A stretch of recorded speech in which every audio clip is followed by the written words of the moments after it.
2025ನೇ ಸಾಲಿನ ಕರ್ನಾಟಕ ರಾಜ್ಯೋತ್ಸವ ಪ್ರಶಸ್ತಿ ನೀಡಲಾಗಿದೆ. ಒಟ್ಟು 12 ಮಂದಿ ಮಹಿಳೆಯರು ಸೇರಿದಂತೆ 69 ಜನರಿಗೆ ಈ ಬಾರಿಯ ರಾಜ್ಯೋತ್ಸವ ಪ್ರಶಸ್ತಿ ಲಭಿಸಿದೆ.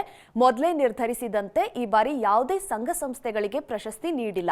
ಇನ್ನು ನಟ ಪ್ರಕಾಶ್ ರಾಜ್ ಸೇರಿದಂತೆ ವಿವಿಧ ವಲಯಗಳು ಅಂದರೆ ಸಾಹಿತ್ಯ, ಜಾನಪದ, ಸಂಗೀತ, ಆಡಳಿತ, ವೈದ್ಯಕೀಯ, ಸಮಾಜ ಸೇವೆ ಹೀಗೆ ಅರ್ಹರಿಗೆ ನಾಡಿನ ಅತ್ಯುನ್ನತ ಗೌರವ ನೀಡಲಾಗಿದೆ. ಇನ್ನು ಯಾವ ಜಿಲ್ಲೆಗೆ ಎಷ್ಟು ಪ್ರಶಸ್ತಿ ಲಭಿಸಿದೆ ಅಂತ ನೋಡೋದಾದ್ರೆ ಬೆಂಗಳೂರು ಅಂದ್ರೆ ಬೆಂಗಳೂರು ದಕ್ಷಿಣ, ಗ್ರಾಮಾಂತರ ಎಲ್ಲವೂ ಸೇರಿ ಒಟ್ಟು 10 ಪ್ರಶಸ್ತಿ ಬೆಂಗಳೂರು ಜಿಲ್ಲೆಗೆ ಲಭಿಸಿದೆ. ಇನ್ನು ಚಿಕ್ಕಬಳ್ಳಾಪುರ 2, ಚಿಕ್ಕಮಗಳೂರು 1, ಚಿತ್ರದುರ್ಗ 1, ತುಮಕೂರು 4, ಶಿವಮೊಗ್ಗ 3, ವಿಜಯಪುರ 3, ಕೊಪ್ಪಳ 3, ಬೆಳಗಾವಿ 3, ಮೈಸೂರು 5 ಪ್ರಶಸ್ತಿ, ಉಡುಪಿಗೆ 3 ಪ್ರಶಸ್ತಿ, ದಕ್ಷಿಣ ಕನ್ನಡ ಜಿಲ್ಲೆಗೆ 6 ಪ್ರಶಸ್ತಿ, ಧಾರವಾಡದಿಂದ ಒಬ್ಬರಿಗೆ ರಾಜ್ಯೋತ್ಸವ ಪ್ರಶಸ್ತಿ ಈ ಬಾರಿ.